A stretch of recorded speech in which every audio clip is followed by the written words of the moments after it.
Good morning. Welcome back to our daily online sessions. Today, we will leave the global English aside and we're going to deal with the Cambridge Checkpoint book. Are you ready? Let's roll.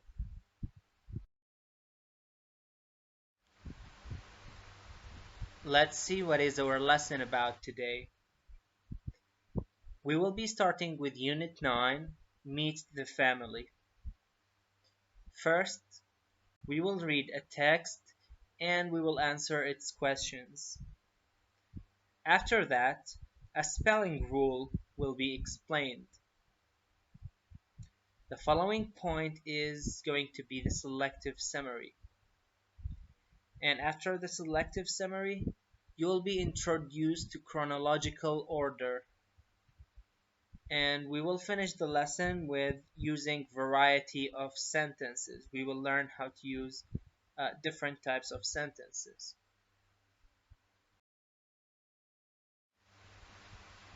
Before we start, many of the things that we're going to explain are based on this text on page 110.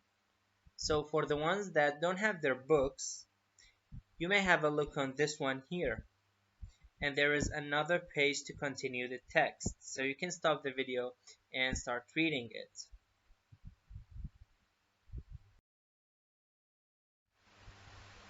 This is the second part of this text.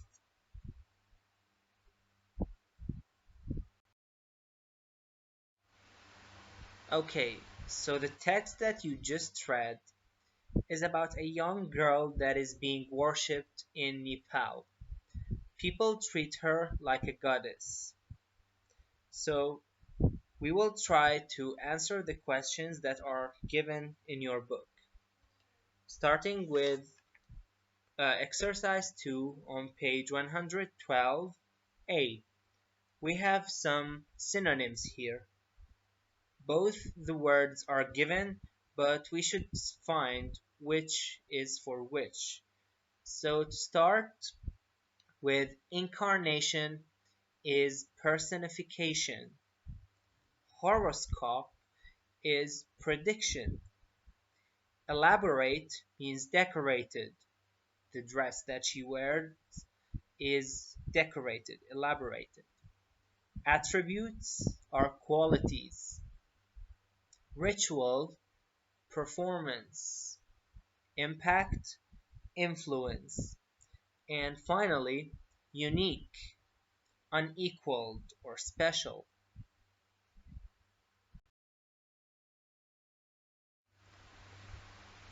Before we are able to solve any other exercises, it is extremely important to explain this spelling rule. The rule of I before E or E before I. It makes a confusion between people. Whenever you write a word, sometimes you are confused whether to put EI or IE. So here, all this will be explained. The rule is simple. I always before E, except after C. The sound that you're making here is double E, which is E, receive. So, to explain this more, to elaborate in this means in most cases I goes before E. Find these examples: peace, field, achieve, many examples, and most of the words in English actually. However, as everything in English, everything has its own exceptions. So we said it in the first rule, I before E except after C. What does that mean? After C, the opposite happens. E becomes after I. You can notice the examples here. Receipt, sealing, conceive. Notice E, and after that you have I. It's the opposite. Other than the rule that we explained here, we have exceptions that they don't go with any rule. You just have to memorize these words, as the word height, leisure, weird, caffeine, species, ancient, neighbor, weight, and eight. All these words that we stated, they don't have any rule. You just have to know them. Now, based on the rule that we explained earlier of I before E always, except when after C, the book requires us to give examples for each of these rules. So, one or three examples for IE and three other examples of EI after C. So, example answers here could be brief, mischief, niece, and peace. That's for IE. While for EI after C, we have conceit, deceive, perceive, and receipt.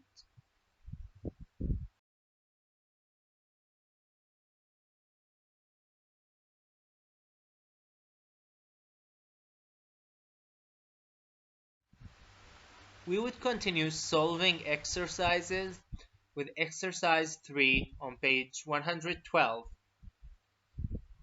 The first one, A, imagine you are Chanira's mother. Describe your daughter in your own words, but using information from text 9a to show how you see her. So you can think and find these information and put them together. This answer could be possible here. I help Chanira perform the daily rituals as Talijo in the throne room, but she cannot talk to me at that time. I have to prepare her food in a special way for family meals. I knew from she was born that she was destined to be a goddess, as she looked wise. This is a possible answer. Now for B, imagine you are Chanira's 13 years old brother. Describe your sister in your own words, but using information from text 9a to show what you think of her. So an answer could be, my sister has to do religious observance before she joins us for breakfast, and receive devotion before the midday meal. She cannot leave the house except on religious days, and even then she cannot speak to people. She spends time with me in the evenings. She's studying hard and wants to go to college.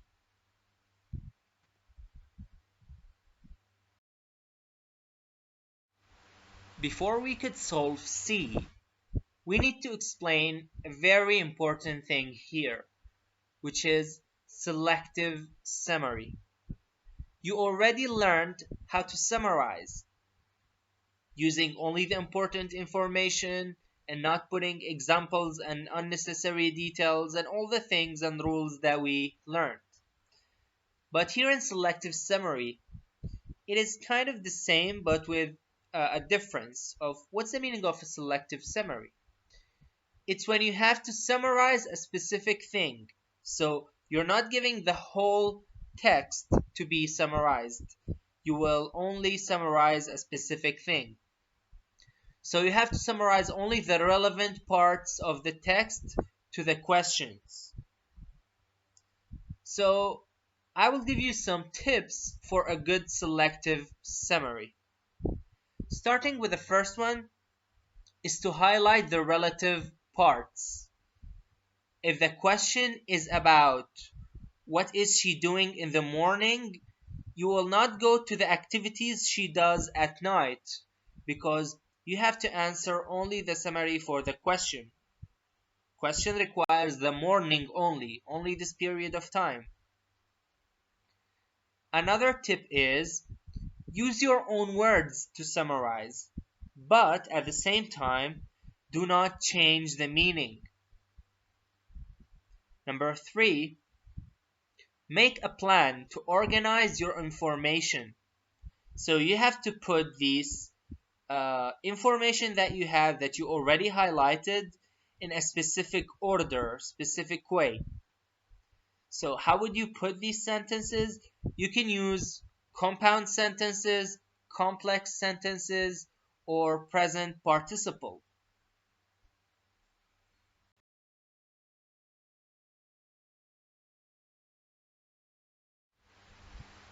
Now we would be able to solve C in the same page, of course, 112. The question is, in one paragraph, summarize what Chanira does each day. You would notice here that it's a selective summary. You should only summarize the activities that she does every day. So do not bring any irrelevant information. You can stop the video right now, check your text, and solve it. After you do, I will give you the answer.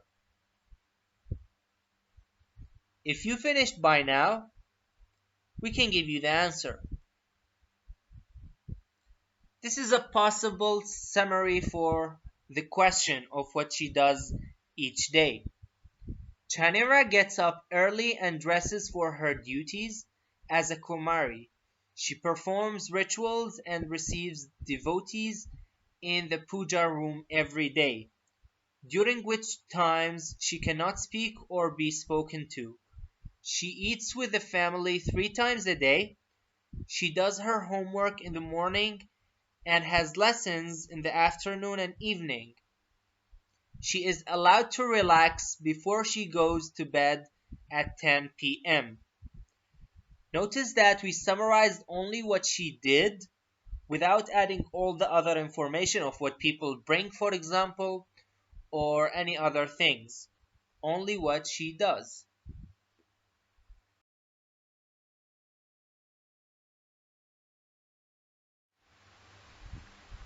We would learn a very important thing here, which is chronological order. This concept would be very beneficial for you because you will deal with chronological order when you tell stories, when you relate historical events, and when you write biographies, even in your essays, of course. So, what is chronological order?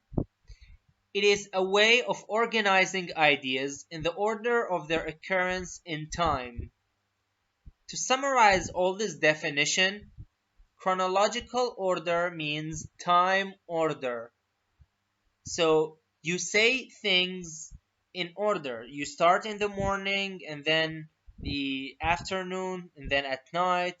You do not say it in a random way. So we also use this chronological order to explain processes and procedures.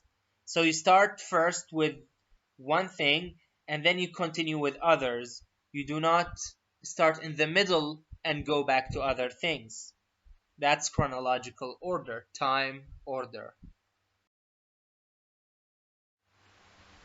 Here is an example of chronological order.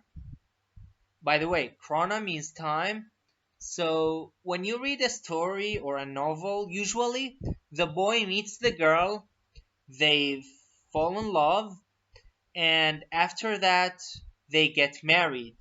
You see, they go in order: first, second, and finally. Not they fall in love and then he meets her. This wouldn't be a chronological order. This is something illogical. The last example of chronological order: somebody woke up late, then got ready, and after that rode bike to school, and finally saw people outside. So you see, it starts from the beginning when he woke up until he arrived to school. That's chronological order.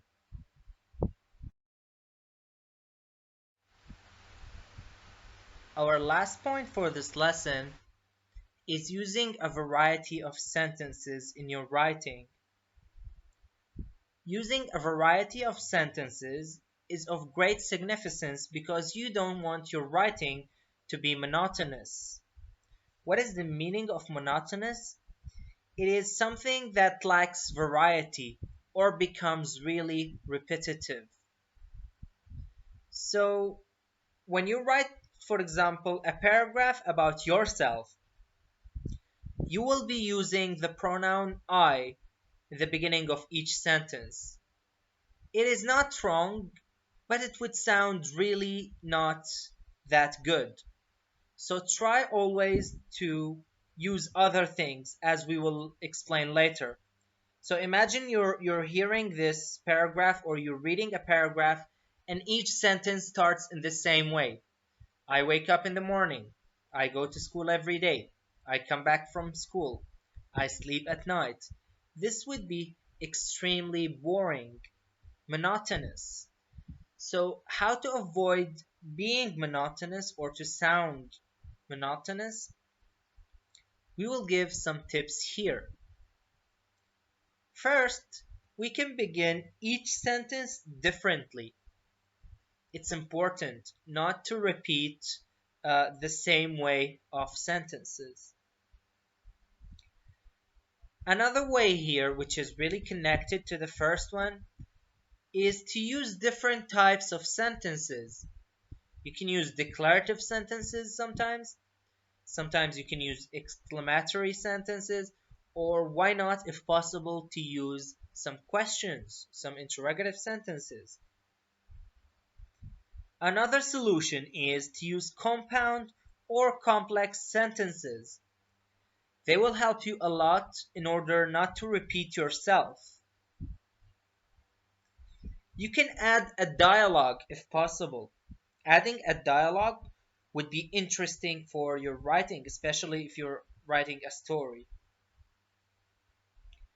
Finally, using transition words is very important to use. For example, first, then, next, finally. These words will help you even to begin the sentence differently. There are many other things that you can think of to make your writing more interesting and avoid being monotonous. Now you're able to read text 9b on page 114.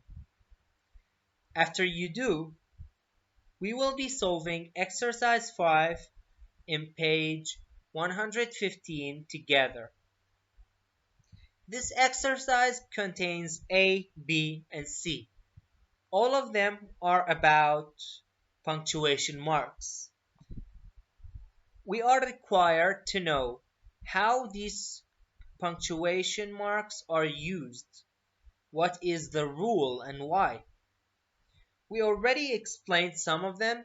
So for A, it's about exclamation mark. Why do we use it? What is the rule? And notice that they are used singly. You do not use 3 of them, for example. It's informal.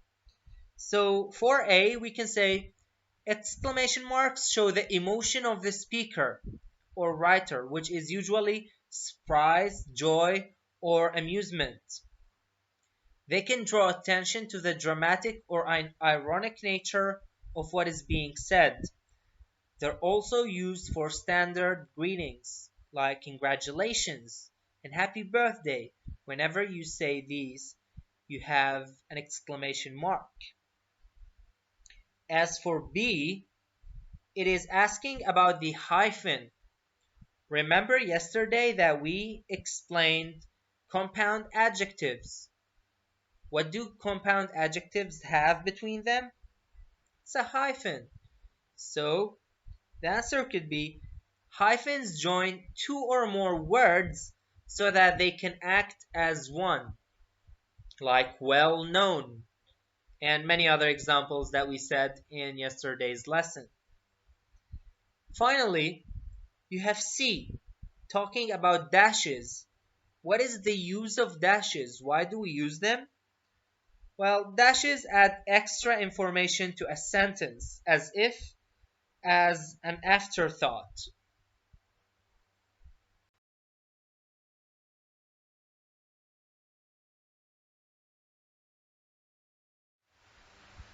That was all for today's lesson. Before you go, you should know that you have a task, and I would love you to do it.